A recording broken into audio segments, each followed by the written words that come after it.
I hope you enjoyed this session. All our speakers have helped in inspiring their teams, leading them to explore opportunities, and have worked extremely hard to push boundaries during the pandemic. Content consumption in India has raced ahead of content production during this period. Let us hear from the most prominent leaders, their take on the session, Winning in India. Both our speakers need no introduction. Joining us today is Ashish Pherwani. He's the leader for Media and Entertainment, Ernst & Young India, and Gaurav Gandhi, Director and Country General Manager of Amazon Prime Video India. Welcome both. Thank you, Rajika, and welcome, Gaurav. I think it's a great session. It's winning in India, and we are clearly here looking at one of the top winners in the OTT streaming space, which is Amazon Prime. Some quick, interesting stats about it. In the last 2 years, the number of viewing minutes have grown 3x, and Amazon Prime reaches 99% of India's PIN codes. So if there's something called a definition of winning, I think the man in front of us, Gaurav Gandhi, another great winner in my own book, someone I've known for years, more than 10 years now, at least, Gaurav, if not more. And he's taught me so much of my media knowledge. He's taught me so much about so many things. I don't even know where to start. It's an absolute honor, Gaurav, to be hosting you today on this show. And I'm looking forward to more insights from you on how to win in India. All right, so I'm going to get straight into it. You guys have built a fabulous product, okay, a great OTT product. But I want to start with the basics, which I think from my experience as a customer, you guys have cracked, which is customer focus. All right, what kind of need gaps are you identifying? What is making it work? Why Amazon Prime? First of all, thank you, Rajika, and thanks, Ashish. Always a pleasure to talk to you, man. I think it's more 15 years than 10 years, but yeah, we go back a long way. I think, as we start talking about some of the things that have really worked for us over the last 4.5 years, I would probably break down into 3 parts. First being really focused, what you talked about, really being focused on the customer and customer choices. The second part would be, and we can talk more about customer one just in a bit, would be really about talent and really being the home for talent and working with the creators. And third, really trying to balance and make the most of being a local service but with a global reach. So let me talk to you about all 3 as we move forward. I think on the customer obsession, everything we do at Amazon is customer first, customer focused, customer obsessed. And what's delightful here in the content business, Ashish, is that the heterogeneity of India really is its advantage.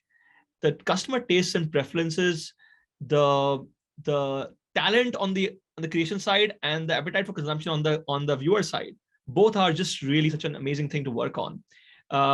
Language diversity, we all know, but the fact that India is so young, half its population below 25 years of age, and streaming first, people getting into on-demand content, having a smartphone in their palms, otherwise a single TV home country, allows for diverse content choices that come up. And I think programming for that really is key. In that, one has to be very keenly observant of not just the changing taste preferences, but also have a connect of the socio-cultural environment you're in, the milieu people operating in. How do you bring that forward in the stories you tell? We know customers love local stories, and what we've tried to do is really bring world-class, production values to these local stories with local creators. So I think all of that putting together, allows us to be really connected with the customers. And the other thing I would say on the customer point would be that there's not one formula. You have to continue to try and reinvent and try new things and be experimentative, but you also have to ensure that you don't become formulaic in this space. The customers are really looking for new and what they haven't got so far in the world of television, and in many times the world of films as well in the past. So I think that is brought in very well by streaming in general and what we try to do. Um, in addition to that, I think uh, the success that we've seen in the early phase and what brings us to doing much more is really the partnership with our talent and creators. Ashish, I think that's really been amazing as well. And therefore, we work with some of the best creators who also understand these customers really keenly. Whether it's the stand-up comedy talent who sort of really gets that, or the big filmmakers, or even the new emerging filmmakers, who sort of get into the audiences in terms of what they're expecting. And finally, I would say, I think is our focus of 10 languages and programming for all of those 10 languages. We go in depth on each of the languages. We don't do operated service level. So whether it's films, whether it's new films, whether it's old library content, whether it's dubbing and subbing of other content, just to make sure each of those cohorts are very well addressed. So I think that's really what's been the focus for us in the last 4 years. So you are clearly investing, like you said, for 10 different markets because it's 10 languages that you operate in. So firstly, a question on that. When you're talking about an India product, is 10 languages pretty much now going to be the accepted way going forward? Or is that going to change? I find it fascinating someone can program in 10 languages. It's huge. Yeah, I think there are two ways to look at that. One is that there is so much creative firepower in this country, and there is the creative prowess here.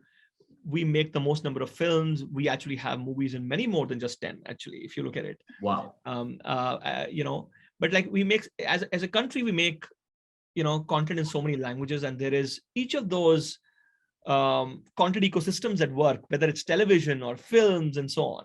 So one is that the talent exists already. Second is the appetite for consumption also exists. And we've seen that in television business. We've seen that in the film business. Yeah. So in many ways, we aren't reinventing as streaming and as Prime Video, the formula that you have to address each segment by its creators. I think what streaming is doing, in addition to what's already been done, is able to bring global reach or national reach to otherwise language content or segmented content. And you're able to, sorry, no, so that's a point, Gaurav, I want to understand more. It's a brilliant point you made. Are you seeing content traveling between those 10 regions? Is that something that works for you? That's what I'm coming to. I think the fact that you program for 10 languages and you program for those cohorts it's par for the course, Ashish. I mean, you have to get local stories, local connect, and so on. But what streaming is able to actually do is to be able to give national and international reach to those creators and content. And I'll just double click on that in a second. And is also able to give content which is otherwise not from your native language to come to you and connect with you. Now you can, and give examples of both. In the pandemic, for example, we've released over 40 movies direct to service. 40 movies. Yeah, across 5 languages, which have come straight to streaming. Now, these were originally for theaters, but theaters were shut. We work with the producers to make sure that their years of hard work is available to audiences, and customers wanted this content. Now, what we're able to do with that is to be able to give a reach of 4,000 to 4,500 cities and towns in the country, a reach for a film, and 180 countries plus where viewing is happening of these films, is unprecedented for any new film release. In fact, if you look at our local language content, Tamil, Telugu, Malayalam cinema, and Kannada, these movies are getting 50% of their audience outside their home state. Now, if you look at the traditional boundaries of distribution, be it in television, or be it because you had to subscribe to those packs and whether you're taking that or not, or theater where you won't get screens, here, Malayalam cinema is being appreciated across the country and around the world. Or a big Indian series like Family Man or Patal Lok or Breathe is being watched around the world. So I think what's happening is you're breaking barriers of geography or language which existed. And the reverse is true as well.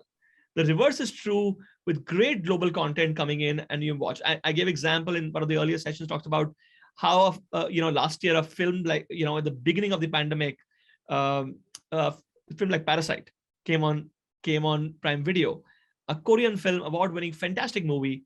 And our first thing was like, they will be viewing with subtitles of the original content, but we should dub it to make sure we get a higher reach. And we saw amazing response with that movie becoming a hit across the country. We do that for all our global originals. We do it for several of our Hollywood movies. So you're seeing it work both ways, Ashish, where streaming is able to give global content to India and give wide reach, and you're able to get national reach and international reach for creators and Indian content. And I think that's a very big soft power that India fundamentally has of its talent and its creators that can get go beyond geographical boundaries. I have to ask this question because it's kind of expected from me. When you talk about international reach, is it Bollywood or is it regional movies that are getting that international reach? Because so far we've heard mostly a Bollywood story in the theatrical world. Is there a difference on OTT? Oh, absolutely. I think the reach, so we release all content in 240 countries and territories. The numbers I talked about, 150 to 160, 170 countries, we are seeing that for not just the big Bollywood films, which can go up to as many or even more, but for the big blockbuster regional or I will say local language title, not regional, Tamil, Telugu, Malayalam, and Kannada, we are also able to see it for our original series. Today, Ashish, 1 in 5 customers for our original series actually comes from outside of India. Wow. So not only is our distribution and our penetration and viewing in India with 99% of the pin codes, where people are watching Prime Video, but even from a global point of view, the same is happening with so many countries. And I think I want to make a meta point here. It's not just about what Prime Video content is happening. It's happening about Indian content being acceptable, and we are just playing a role in really getting Indian content around the world and also within India to making sure we break those boundaries of traditional distribution where we get great talent across any language recognized. So it's very early days in a streaming business generally, but I think that's a very important industry initiative really, and we're happy to be playing a role in that. 1 in 5 is literally a 25% bump up in reach, which is a phenomenal thing for a creative person to get, a producer, a director, an artist. But coming back to India, I was flabbergasted when you said you guys released 40 films during the pandemic on Amazon Prime. All right. My understanding, and please correct me if I'm wrong, is that movies do not necessarily make a good subscription growing product. I would love to hear your perspective on that. I think I'm completely wrong. You're going to say it, so you might as well just say it. You're completely wrong. Okay, go for it. I think I would say that it's hard to generalize things like that, and movies don't make a subscription amount. I think ultimately it's about great content that's connecting. So let me give you examples of content over the last year that is connected so beautifully.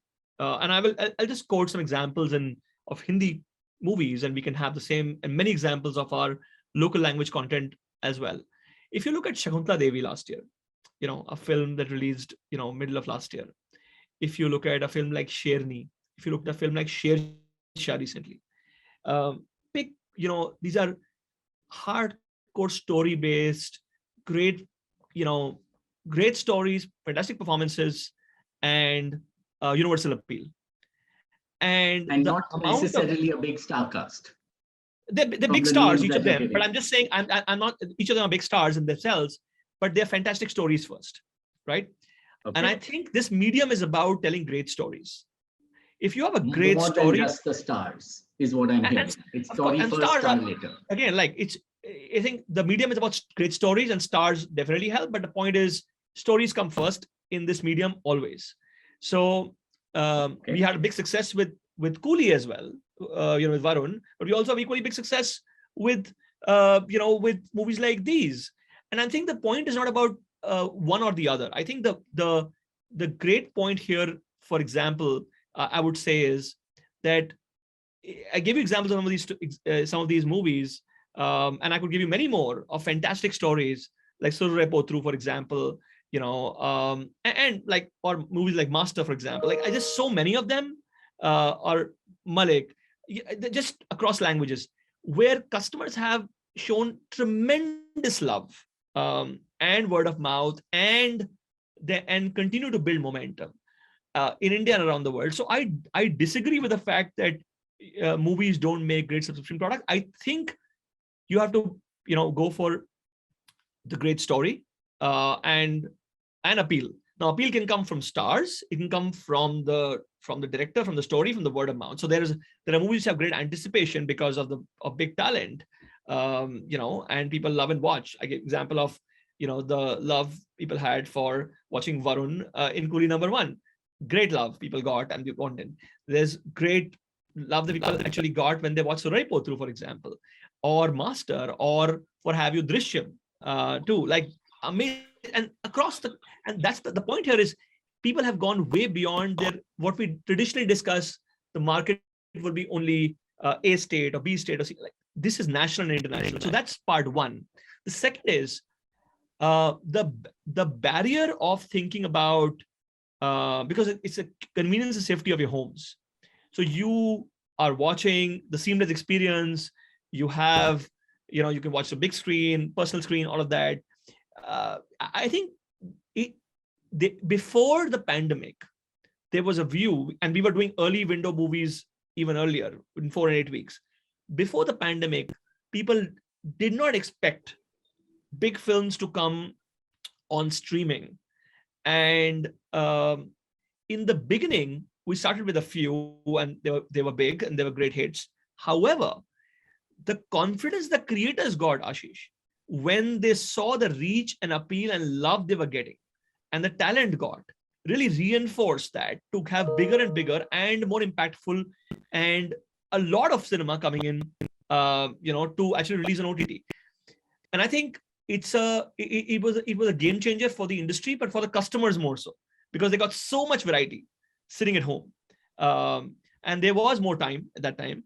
But it also changed the habit. It changed the habit of watching, a lot more movies early. It made the habit of actually watching movies beyond your first language that you normally watch content in. But one thing remains same. It has to be good, great stories, great performances. People connect with that and build on. Okay, great. Last point before we wrap, and it's the most important point: monetization, subscription. How have you cracked monetization of the Indian customer? Something that's been so difficult for everyone else to do. People have invested in high value sports rights. They've incurred obnoxious customer acquisition costs, and the model breaks at some point, right? What's your mantra around providing customer that incentive to pay a subscription? I think, first of all, I think the Indian customer is highly value conscious, and we have recognized, and people think about it's about cost and price, and I think it's about value. So first of all, you have to always remember, and it's value. But I think you have to also remember that in the entertainment business, it's the customer connect and the viewer connect with the shows and the movies and the programming that you do. You can't forget that. That emotional connect and bond is super important. So how do you consistently continue to keep their product from a component of content relevant, exciting, and engaging, and have right cadence of content coming in for that each customer cohort, provided at a great value, and because again, just the way we have heterogeneity in our tastes, we also have heterogeneity in affordability. So value is important, and I think then there are things that you keep bringing on as newer models. So for example, we recently launched a model where we are bringing Prime Video channels, where in addition to the Prime subscription, which anyway has multiple benefits, with shopping, shipping, music and video, we now have customers can actually choose to add on subscriptions of other streaming services, on there, and we solve a very important customer problem there, of really the fact too many apps, how many passwords will we keep, billing relationships, and really bringing all of that experience on Prime Video itself. So I think giving customers increased choice. So I think there's no one formula there, Ashish. The idea really is, the mantra is, stay customer focused, continue to build, work with your creators and partners who build amazing content, give that content, stay local, but give the content global reach, bring global best practices, and then find the right models. Like in our channels model, we are very clear. Customers really pay for what they want to pay, what they want to watch. So I think we are all, it's like I said, early days, and we're building on this. But it's super exciting. The opportunity of the fact that there'll be, as many people streaming video in the next 3 to 4 years as they watch TV makes it just such an exciting place overall for all kinds of models to exist and grow. And I think what you're saying makes sense, because we've just seen the amount of SVOD growing year on year. From I was just looking at the numbers 3-4 years ago, it wasn't even 1,000 crores totally, and now we are talking about a 5,000 crore number already, and headed very fast, with a continuous 30-40% growth rate year on year. And yeah, if the value is seen and the impatience levels are growing with the youth, I don't see, anything stopping the phenomenal rise of SVOD. So I think we're out of time. I'm getting all kinds of dirty messages from the organizers. So I'm going to just summarize what you've said, Gaurav. And this is pure Gaurav, right? Because as long as I've known you, it's hardcore logic. Logic one, focus on the customer. There are different sets of customers, but you need to be great for each of those sets of customers you're going after. Second is the talent ecosystem, build it, nurture it, give them the wings to fly nationally and internationally. The third is think local, but it's a global service, right? So there's no geographical boundary. And the last part really is, it's a value conscious customer. Keep focusing that you're consistently providing that value, and the customers will pay. That's the 4 takeaways that I'm taking there.